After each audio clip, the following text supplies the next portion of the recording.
Salut, tu l'as vu au titre de la vidéo, aujourd'hui on va parler de la gendarmerie. J'ai beaucoup de choses à dire sur l'institution puisqu'elle m'a apporté énormément pendant 5 ans de ma vie. Je m'excuse par avance pour la longueur de la vidéo, mais aujourd'hui il faut qu'on parle. J'ai remarqué depuis quelques temps qu'il y avait de plus en plus de futurs gendarmes ou de jeunes gendarmes qui nous envoyaient des messages sur Instagram pour nous poser souvent les mêmes questions. C'est pas du tout un problème, si on peut apporter une réponse à une question, alors on le fait volontiers, mais on a quand même l'impression de se répéter souvent. Je me suis alors dit que ça pouvait être intéressant de répondre à toutes ces interrogations par le biais d'une vidéo dans laquelle je présente la gendarmerie, mon expérience, l'expérience de d'autres gendarmes qui ont été en mobile, départemental ou en garde républicaine, et l'intervention d'Aton, que je remercie d'ailleurs, qui apparaîtra en fin de vidéo. On essaie sur la chaîne de vous présenter des choses qu'on aimerait voir, et c'est clairement une vidéo que j'aurais aimé regarder avant de m'inscrire au concours. Je vais essayer de répondre à toutes les questions que toi, futur gendarme, tu te poses. C'est parti.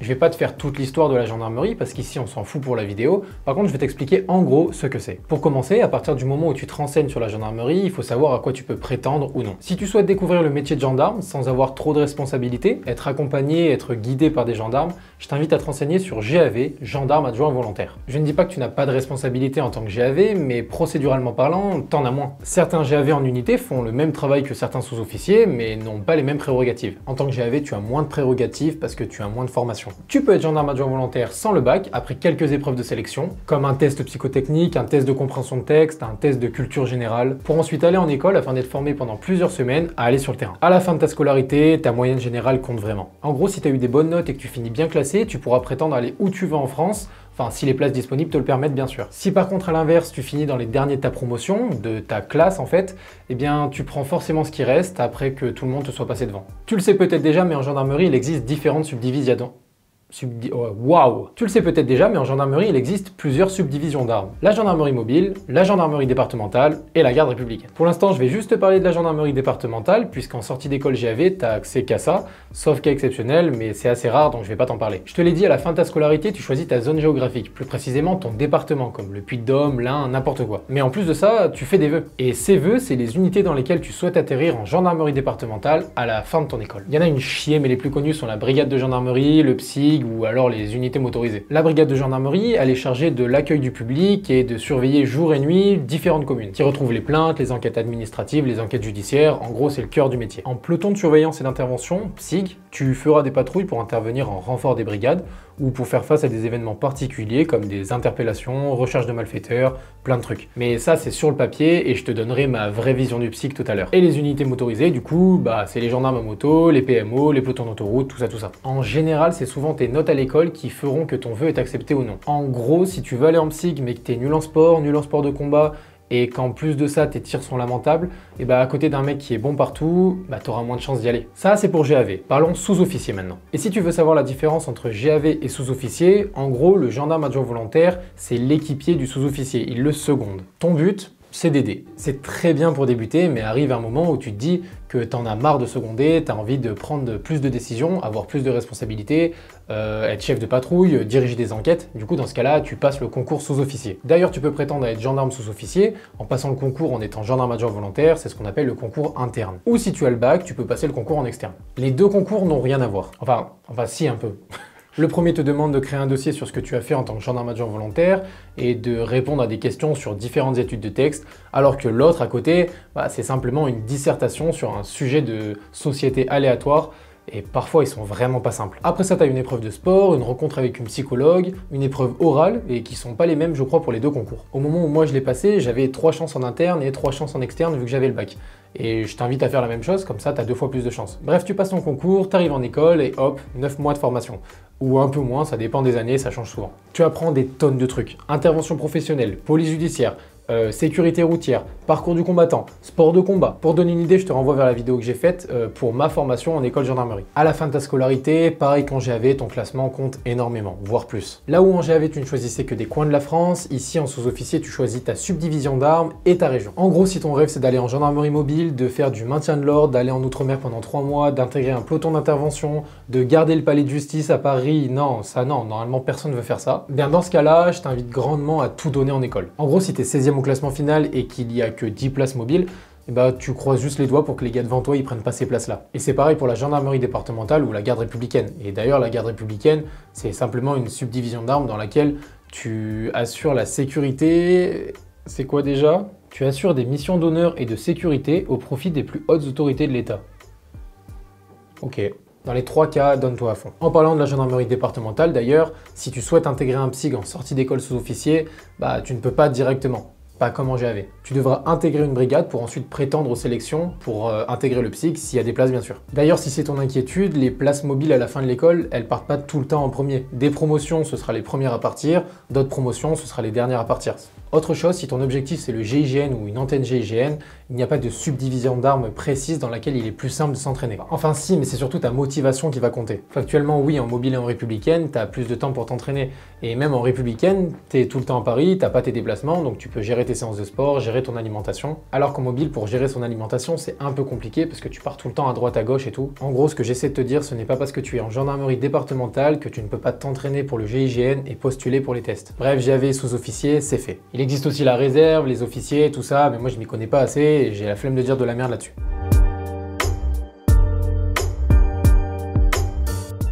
Ah, c'est là que ça intéresse le plus de monde, hein? Non?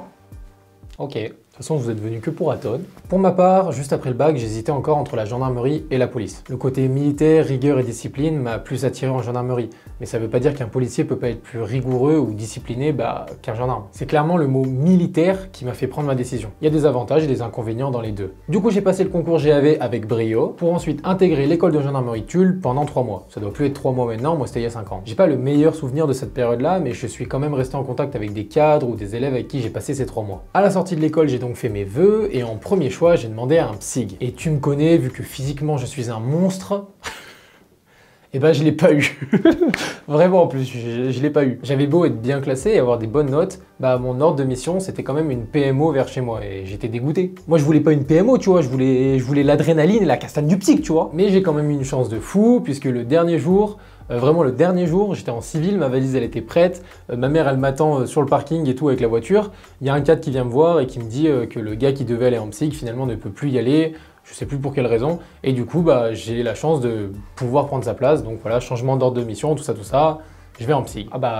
Tout bénef, hein, moi j'étais content. Bref, j'arrive tout heureux dans ma nouvelle unité, plus motivé que jamais à arrêter les méchants. Alors, là où je suis tombé, c'était un psy en montagne.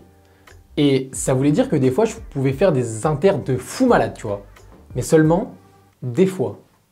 Parce que oui, un psyg en ville tournait beaucoup plus, avait beaucoup plus d'inter que nous, le psyg en montagne. Mais par contre, quand je te dis que j'ai passé les plus belles années de ma vie, c'est que j'ai passé les plus belles années de ma vie. Quand tu arrives dans une unité et que chaque personne de cette unité est compétent et passionné par un domaine, le sport, l'intervention professionnelle, la montagne, et qui t'accueille à bras ouverts pour te former au mieux au métier de gendarme, je t'assure que c'est stylé. Il n'y a pas plus cool, vraiment. Je vous ai tapé, désolé. Chaque personne individuellement était top. J'étais 100% serein sur chaque intervention, chaque interpellation, chaque domiciliaire. J'ai appris à aimer le sport, à aimer la montagne, à aimer l'intervention professionnelle. Je dois avoir 2-3 conneries à vous montrer quand même.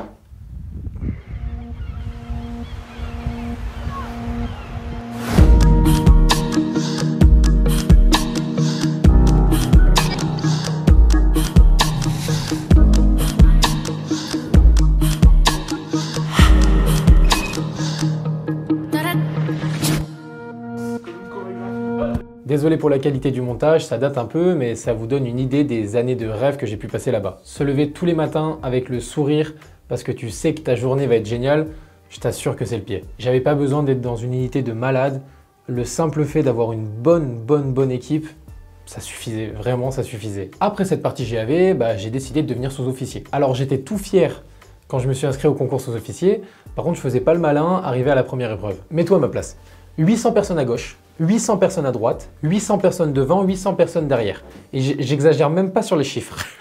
T'es dans une méga pièce où tout le monde est là pour passer le même concours que toi, mais t'as que 30% des mecs qui sont pris. En plus, la première épreuve que t'as, c'est une dissertation, et moi je sors d'un bac S, je te le rappelle. Et oui, j'ai décidé de le passer en externe, parce que je préférais cramer mes cartouches d'externe avant de cramer mes cartouches d'interne. Il n'y a pas forcément de sens à avoir, mais je préférais faire comme ça. Bref, je retourne ma copie, le sujet est « Consommer bio peut-il être le secret du mieux-être »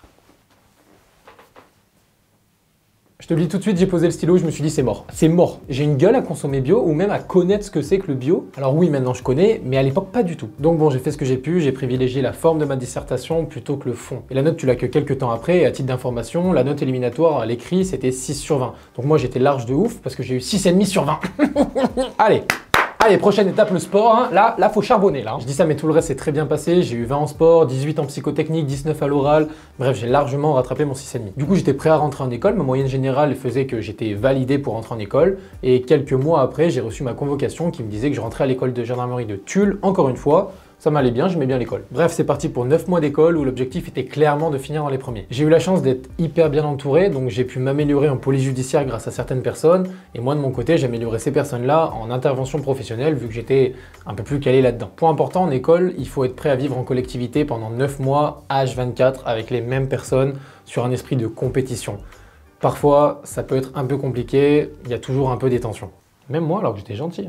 Sans mentir, j'ai adoré ma formation. Oui, je révisais beaucoup, oui, j'allais pas en soirée, oui, j'ai sacrifié des choses, mais ça valait la peine puisque j'ai fini major de promotion. Faut bien se la péter un peu. J'en profite tant que je parle de l'école pour répondre à 3 questions qu'on me pose souvent sur cette dernière. As-tu du temps pour faire ton sport en école? Comment gérer au mieux les cours et les révisions? Et comment prendre de l'avance quand on est civil avant d'y aller? Alors d'abord, oui, tu as le temps de faire ton sport en école. Moi perso, j'ai eu la chance de pouvoir en faire presque tous les soirs, en plus des heures de sport imposées la journée, mais il faut juste trouver un équilibre entre les révisions et le sport. Pour gérer au mieux les révisions et les cours, je t'invite vraiment à faire des fiches pour synthétiser et tout apprendre par cœur. Tout. Par cœur. Moi j'ai fait comme ça a marché, j'ai une bonne mémoire, j'en profite. Après, à partir du moment où ce que tu apprends, ça t'intéresse, forcément ça rentre beaucoup plus facilement. Pour ce qui est de prendre de l'avance avant d'aller en école, je t'invite à apprendre les trucs tout cons comme les grades, les articles de loi comme le 122.5, quelques notions d'armes ou les trucs comme ça. D'ailleurs, je sais pas si ça peut vous intéresser, mais je peux peut-être mettre en place un petit livret d'une dizaine de pages avec l'aide de certaines personnes pour vous expliquer un peu tout ce que vous devez apprendre avant d'aller en école, quoi acheter comme matériel, les petits trucs et astuces pour gratter quelques places sur telle ou telle épreuve. Ça peut peut-être être intéressant pour vous. Si jamais ça vous intéresse, vous me le dites, je vous mets un sondage en haut à gauche.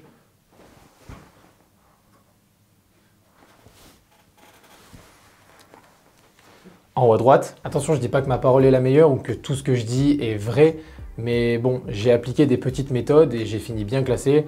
Donc voilà, moi le but c'est juste d'aider. Si vous avez envie d'avoir ça, vous me le dites et vous savez quoi faire. Voilà. Bref, sorti de l'école, je demande d'aller en gendarmerie mobile pour me perfectionner en intervention professionnelle, pour m'améliorer en sport. Mon objectif, c'était clairement de rentrer dans le peloton d'intervention de l'escadron dans lequel je tombais. Mais je l'ai déjà dit, j'ai été vite déçu du travail de mobile. Là où on te promet un bon salaire, différentes missions intéressantes, un esprit d'équipe, une convivialité, j'ai juste trouvé un bon salaire et quelques potes. Je blâme personne en disant ça, hein. Je l'ai déjà dit, j'étais juste pas à ma place et la mobile n'était pas fait pour moi. Beaucoup d'attentes, peu de responsabilités, une partie du métier qui n'est pas très valorisante. Mais je me répète, ce que je dis là, c'est mon avis. Il y a des gendarmes mobiles qui adorent ce qu'ils font et c'est normal. En tant que célibataire, ça peut convenir à pas mal de monde parce que tu bouges un peu partout. Par contre, si tu as une femme et des enfants, c'est un peu plus compliqué pour créer une vie de famille. C'est à prendre en compte si tu veux aller en mobile. Mais à refaire, sortie d'école, je prends quand même la mobile. J'ai eu la chance de partir en forêt amazonienne en Guyane avec la Légion étrangère pour la mission Harpie. Je vais pas forcément t'en dire plus parce que c'est pas le sujet de la vidéo.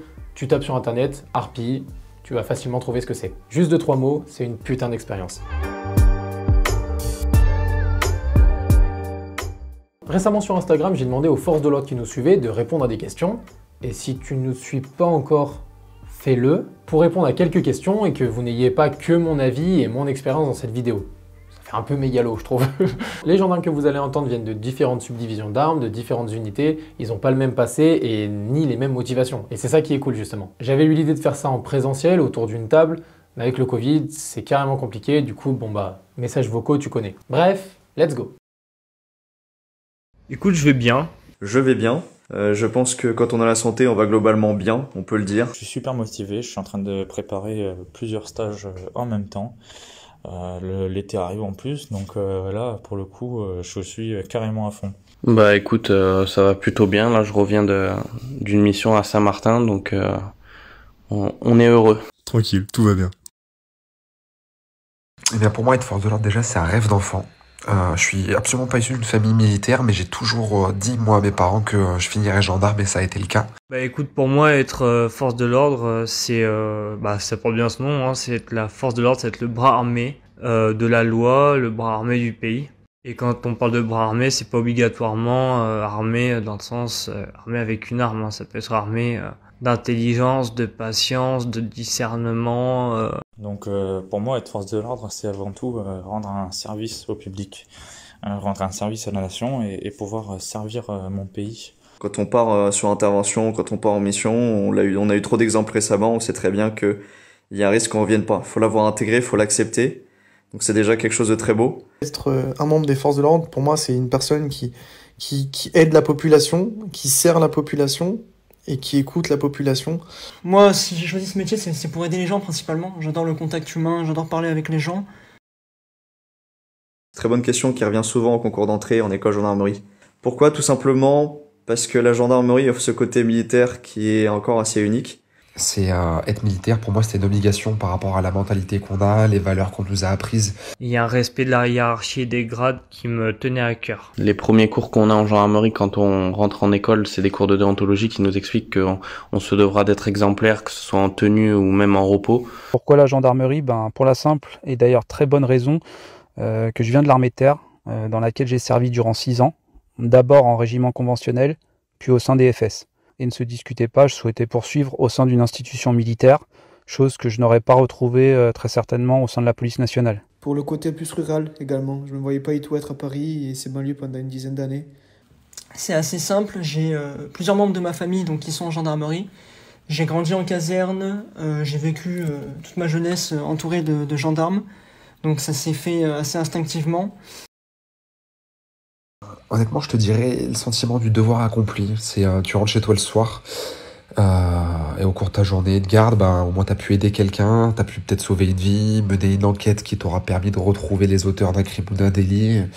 C'est je sais pas, ouais, c'est moi en tout cas ça me fait vibrer. Le fait d'être avec des camarades, pas juste des collègues mais des camarades. Ce que j'aime le plus dans mon métier, c'est le côté varié. Il n'y a pas de routine en gendarmerie. C'est la diversité de ses missions. Même si parfois on a des journées de boulot qui se ressemblent, rien ne te dit qu'au cours de la journée on va pas te passer un coup de fil et te dire tu vas partir sur telle mission ou telle mission. Ta journée ou ta nuit d'hier peut être tout l'opposé de celle qui t'attendra demain. C'est clairement comme ça qu'il faut voir les choses et c'est bien souvent comme ça que ça se déroule. Quand on part sur une intervention, on ne sait pas sur quoi on part, on ne sait pas ce qu'on va trouver, donc ça rajoute un petit peu d'adrénaline parfois. Le contact avec la population, le fait d'écouter les gens. Alors je dirais un gros point fort de la gendarmerie, c'est sa diversité. Il y a une tonne de métiers regroupés dans un métier, au final. On a quand même des activités même au niveau du sport, des équipes de France Gendarmerie, tout ça. Être disponible pour les autres, être là pour les autres, ça donne quand même un sens à ma vie, tu vois. Je me dis que ce que tu fais, c'est pas pour rien, tu bosses pas dans le vide, et ça, c'est juste la meilleure des récompenses, quoi. Pour moi, en tout cas, c'est vraiment un kiff énorme. Moi, ce que j'aime le plus dans ce métier, et qui fait que je suis là actuellement à le faire, c'est le domaine de l'intervention, c'est tout ce qui est l'intervention professionnelle, la maîtrise de l'adversaire sans armes, avec armes, les techniques et tactiques d'intervention, c'est ce qui me fait frissonner. Je te dirais que c'est la première fois que tu sors ton arme. Je dirais être confronté à la mort d'une jeune fille mineure dans mes bras. Je peux pas trop rentrer dans les détails, tu comprendras, mais c'est la pire chose que j'ai connue jusqu'à aujourd'hui. En étant en gendarmerie départementale, on nous a signalé un véhicule dans un champ en warning et les témoins avaient vu du sang à bord de la voiture. Quand on s'est approché, on s'est rendu compte qu'on avait affaire à une personne âgée qui avait tenté de se donner la mort avec un fusil de chasse. Il s'est tiré une balle dans la tête et ce monsieur était encore vivant. Il se tordait de douleur dans la voiture et quand on l'a appelé, il entendait encore. Donc je me souviens avoir vu son visage se tourner vers nous et des lambeaux de chair pendre de tous les côtés. Voilà, ce monsieur était défiguré. C'est une intervention qu'on n'est pas prêt d'oublier et qui marque. C'est le jour où, avec mon collègue, nous avons assisté à la remontée du corps sans vie d'un petit enfant de 13 ans par les sapeurs-pompiers plongeurs qui avait été noyé dans un lac. Clairement, à mon sens, que chaque intervention réussie, c'est un accomplissement personnel pour chaque gendarme. Faut garder à l'esprit qu'il n'y a pas de petite intervention. Chaque intervention domiciliaire a son petit lot de frissons, mais après la première fois que j'étais à la cellule EFRAC et que c'était moi qui avais la responsabilité de casser la porte, là il y a une certaine pression parce que on voit toute la colonne qui est prête à rentrer et on se dit que si nous on rate l'ouverture, ça met en péril toute l'inter, quoi. Je prépare l'examen pour être moniteur en intervention professionnelle. En parallèle, je passe actuellement des sélections pour être négociateur régional pour la région Aquitaine. Pour moi, je me tourne vers les unités d'intervention. J'ai toujours été attiré par l'intervention. Donc actuellement, mon projet, c'est de quitter la brigade pour me rapprocher d'une unité d'intervention. Et mon objectif, c'est de passer le concours SOG, faire l'école et de retourner en GD, vu que j'y ai pris goût à la GD, au judiciaire. Alors, professionnellement parlant, actuellement, je vise une unité spécialisée. C'est d'ailleurs pour cette raison que je m'entraîne très dur et de manière régulière. J'aspire à passer des tests style GIGN, antenne ou TEA-SS. Alors mon objectif professionnel, c'est réussir l'école sous-officier. Donc j'ai déjà réussi les tests. Donc là, je devrais partir en septembre pour une incorporation en école. Et puis après, choisir la gendarmerie départementale pour devenir négociateur. Alors pour moi, une chose qui a changé dans l'institution, c'est la mentalité. On va se retrouver dans des unités avec du personnel vieillissant qui ne va pas évoluer, que ce soit dans sa manière de faire, en sa manière d'intervenir ou quoi que ce soit. Alors clairement, pour moi, la camaraderie et l'esprit de cohésion. Je pense que dans certaines situations, c'est quelque chose qui a tendance à se perdre. J'ai vu et connu des situations dans lesquelles malheureusement le manque de cohésion s'est fait ressentir, voire s'est même fait trop ressentir. Ce qui devrait changer, c'est la formation. Voilà, qu'on nous forme à la réalité du terrain et non aux normes écoles, etc. C'est les réponses pénales apportées. Voilà, quand vous accompagnez une victime dans un dossier judiciaire et qu'à la fin la réponse pénale n'est pas là à la hauteur de ce qu'a subi la victime, c'est très dur. Pour moi, le plus dur, des fois, c'est la haine que la population a à notre égard. Alors que pour moi, à mes yeux, on fait le plus beau métier du monde. S'adapter. C'est pas compliqué de s'adapter, mais c'est s'adapter à la mentalité de chacun. On vit en communauté, on vit avec des gens qui ont chacun leur propre état d'esprit, leur propre vision des choses. Et il faut savoir composer avec tout le monde. D'être confronté à la misère de certaines personnes ou de certaines familles, voir dans les conditions dans lesquelles ils vivent, tout leur malheur qui leur arrive. De manière générale, je pense que c'est de savoir tenir un rythme assez important lors des jours de travail, de savoir tourner la page et encaisser suite à des interventions compliquées. Le plus difficile, je dirais, c'est parfois l'impact que notre métier peut avoir sur la vie privée ou encore sur la vie de famille. La sacrifier, même carrément, on peut le dire, pour ce métier auquel on donne tout. Être gendarme, c'est faire preuve d'une grande disponibilité, ça on le sait tous, mais faut vraiment en être conscient et ça dès le départ. Le plus dur pour moi, ça serait le regard des gens des fois. Tu vois clairement de la haine putain, c'est impressionnant quand même dans le regard de certaines personnes quand ils te voient passer en patrouille. J'aimerais tellement, tu vois, qu'ils puissent comprendre que on n'est pas là que pour faire des contraventions. On n'est pas que sur le bord de la route. Bah écoute, pour l'instant, non, aucun regret, que ce soit dans ma vie privée ou au niveau de ma carrière. En gendarmerie, on a la chance d'avoir un panel de spécialités relativement large qui va du plongeur au cyno jusqu'à l'intervention spécialisée. Faut juste bien trouver sa voie une fois dans l'institution et se donner les moyens d'atteindre son objectif pour justement ne pas avoir de regrets. Moi, si j'ai un conseil à donner à un futur élève gendarme qui rentrera en école, c'est d'axer son entraînement sur le côté physique. Au moins, quand il sera en école, après ses journées de cours, il aura que à faire ses révisions. Et son physique, il sera déjà là, il aura juste qu'à l'entretenir. Dis-toi que l'école, c'est une base et que le reste, tu l'apprendras sur le terrain, avec tes aînés, avec ceux qui ont du vécu, avec ceux qui ont de la bouteille. Donc c'est pour ça qu'il faut que tu les respectes, que tu les écoutes, que tu obéisses aux ordres. Et surtout, fais-toi discret, parce que tu connais rien au métier, même si tu crois connaître, parce que tu as vu ou entendu de choses, ou parce que tu es fils d'eux ou fille d'eux. Moule-la. Les gens, ils en ont rien à faire. Ils vont te tomber dessus à la moindre occasion, parce que c'est comme ça, c'est l'armée. Ne pas perdre de temps, pouvoir orienter sa carrière dans le bon chemin dès le début. C'est d'être humble, pas ressortir sur le plateau tout ce qu'ils ont pu faire ou pu voir quand ils étaient en unité antérieure. Quand tu rentres en école sous-officier, tu repars à zéro.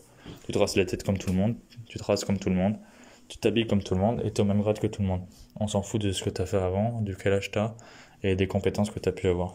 C'est d'être volontaire tout le temps pour tout. On aime bien les gens volontaires en gendarmerie, donc ça marchera tout le temps. Je dirais fonce, mec. Éclate-toi. On a un métier qui est incroyable, il faut le découvrir. Sois calme, sois attentif, sois prudent et éclate-toi, mec, fonce. Je vous l'ai dit en début de vidéo, j'ai eu la chance de poser ces mêmes questions à Aton pour avoir ses conseils et ses retours d'expérience. Mais avant de passer à cette partie, petite page de pub. Désolé, j'ai découvert ça récemment, ça me fait marrer. Bref, je vous laisse avec l'interview. Salut Aton, comment tu vas ? Salut, écoute, je vais plutôt bien, malgré une période un petit peu compliquée. Avec mon équipe, on a pas mal de projets, donc une belle perspective d'avenir, même si les choses sont pas forcément évidentes. C'est un gros challenge, mais voilà, c'est la vie que j'ai choisie. Donc, que dire de plus et que dire de mieux ? Voilà, donc tout va bien. Voilà, tout va bien. Puis en même temps, on travaille à ce que les choses aillent bien au quotidien. Pour toi, c'est quoi être force de l'ordre ? Alors pour moi, être force de l'ordre, sans tomber dans le cliché un peu naïf, bisounours, quoi que ce soit, c'est de protéger la population. C'est d'avoir cette vocation, quelque chose qui est presque viscéral, de protéger ses concitoyens, enfin voilà, de protéger la population. Et en même temps, de faire régner l'ordre. Alors, je vais pas dire d'être aux ordres, même si c'est un peu ça, mais c'est faire en sorte, en fait, de faire respecter les ordres qui vont dans le sens commun du collectif. Voilà, que chacun puisse vivre dans un monde en paix, avec un certain nombre de règles qui sont obligatoires quand on vit comme ça de manière collective. Pourquoi avoir choisi la gendarmerie et pas la police ? Alors si j'ai choisi la gendarmerie, c'est principalement parce que je voulais rentrer au GIGN. Et pourquoi le GIGN ? Parce que le GIGN m'a fait briller les yeux avec Marignane, cette opération qui est mondialement connue. Et en même temps, le fait que ce soit militaire donne l'accès aux gendarmes au stage militaire. Le stage chute-ops, l'instructeur sport de combat et bien d'autres encore. C'est quoi que tu aimes le plus dans le métier de gendarme ? Alors ce que j'aime le plus dans le métier de gendarme, c'est ce sentiment d'utilité que j'ai pu ressentir parfois lors de résolutions de prise d'otages ou quand on faisait cesser des infractions, qu'on stoppait des go-fast ou des choses comme ça. Même si on va pas se mentir, on ne change pas le monde, mais on contribue quand même à ce que les choses aillent pas trop mal, quoi, ou aillent un peu mieux. C'est quoi l'expérience qui t'a le plus marqué ? Alors l'expérience qui m'a le plus marqué, c'est très compliqué de répondre à cette question parce qu'en fait, j'ai eu la chance d'avoir une carrière très riche et j'ai connu beaucoup de situations qui étaient très très différentes et qui m'ont toutes apporté sur le plan professionnel, sur le plan personnel, mais à des niveaux assez hauts, quoi. J'ai connu des missions qui m'ont amené de très grosse intensité sur le plan émotionnel et qui ont demandé une très grosse capacité professionnelle à des moments très précis. Donc un gros retour d'expérience. Alors je dis ça, ça paraît pas vraiment humble de le dire comme ça, mais en même temps c'est vrai. Voilà, c'est que allez, je dirais qu'il y a un moment précis auquel je pense actuellement. J'étais dans l'avion retour de ah mince, je perds le mot. On était en Afrique. On revenait du Ponant. La mission le Ponant, on est à Djibouti, voilà. On revenait de Djibouti avec les otages du Ponant. Et en fait, quand on a atterri sur Paris, il y avait le président Sarkozy à l'époque qui était là avec les parents et les familles des otages. Et en fait, du hublot de l'avion, nous, le GIGN, on était dans l'avion et on a vu en fait les otages quitter l'avion et courir sur le tarmac pour aller embrasser leur famille. Et là, en fait, j'ai eu un gros moment d'émotion et je me suis dit qu'en fait, on faisait vraiment un très beau métier et que ça valait la peine. Pour toi, qu'aimerais-tu voir changer dans le métier qui ne te convient pas ? Alors, ce que j'aimerais voir changer, c'est peut-être un peu plus de reconnaissance. J'ai le sentiment qu'en fait, parfois, des gendarmes ou des gens de la force de l'ordre vont faire des choses, vont accomplir des choses assez extraordinaires. On va les applaudir pendant un jour ou deux, donc ils vont avoir cette reconnaissance sur l'instant, mais en fait, ça ne dure pas. Donc moi, ce que j'aimerais, c'est qu'aussi bien la population que les chefs puissent reconnaître les compétences dans la durée. voilà, et favoriser certaines actions un peu plus que d'autres, voilà. Alors ce que j'aimerais aussi, c'est qu'il y ait un peu plus de moyens, surtout au niveau du tir, au niveau de la formation. J'aimerais qu'il y ait plus de cours de tir, plus de mise en situation, qu'on y mette un peu plus les moyens, parce que en ce moment on voit qu'il y a une grosse montée de la délinquance, de la violence. Les gens sont de plus en plus armés et n'hésitent plus à tirer. Et en fait, même dans le cadre légitime défense, j'ai peur que le niveau en tir soit trop faible pour que les munitions atteignent leur but. Voilà, ça me tracasse un peu. C'est quoi le plus dur dans le métier à tes yeux? Alors le plus dur dans ce métier, c'est assez difficile à répondre parce qu'en fait, à partir du moment où on est passionné, on donne à 300%. J'aurais pu dire la disponibilité qui peut devenir pénible quand on est épuisé de son métier, quand on est un peu fatigué. Oui, la disponibilité peut être un peu dure, qu'on nous demande à n'importe quelle heure du jour et de la nuit. Mais après, je pourrais revenir sur le manque de reconnaissance peut-être de la population ou un manque de connaissance de la population. Je pense qu'on est très mal vendu par les médias et les politiques, ce qui fait qu'il y a une méconnaissance du métier de force de l'ordre et il n'y a pas de reconnaissance, il n'y a pas d'identification très claire sur ce qu'est un gendarme ou un policier. Donc il y a une incompréhension qui se fait et quand on en est témoin, quand on fait son travail et qu'on n'est pas compris, c'est un peu compliqué, ouais. Donc je dirais que c'est presque ce qui est le plus dur, cette incompréhension qu'il y a entre la population et les forces de l'ordre. Est-ce que tu as des regrets dans des choses que tu as pu faire ou des choses que tu n'as pas faites en fait? Alors si j'ai des regrets, sincèrement aucun. Maintenant, il faudrait demander aux gens qui m'ont entouré, aussi bien les collègues, savoir si j'ai mal agi ou si... voilà, parce que je suis quand même soucieux d'être bienveillant envers les autres, envers autrui. Donc voilà, peut-être qu'il y a des gens à qui j'ai fait du mal et qui ne me l'ont pas dit. Voilà, si c'est ça, éventuellement les regrets que je pourrais avoir. Mais en général, quand j'ai un doute, je pose la question. Et visiblement, quand j'ai eu des doutes, ceux à qui j'ai demandé, apparemment tout allait bien. Donc je vais dire que non, j'ai pas de regrets. Là comme ça, non, j'en ai pas. Et pour finir, si tu avais un seul conseil à donner à un futur gendarme avant qu'il rentre en école, ce serait quoi? Alors si j'avais un conseil à donner, je dirais de ne pas être naïf et de savoir qu'en fait, la gendarmerie ou la police est une force humaine. Donc tout ce qui peut rejeter dans la société, il ne faut pas qu'ils s'attendent à ne plus le voir en rentrant dans l'institution. C'est-à-dire qu'il y aura autant d'hypocrisie ou de malveillance parfois ou de choses qu'on peut vouloir fuir en allant dans les institutions. Ben non, on va les retrouver. Maintenant, il y a quand même une vocation commune qui va faire qu'il y a quand même pas mal de choses qu'on va retrouver, où on va s'y retrouver, et ça c'est plutôt positif. Mais voilà, faut pas être naïf sur le métier, faut savoir que le métier il est dur, donc faut se préparer physiquement, mentalement, autant physiquement que mentalement et techniquement.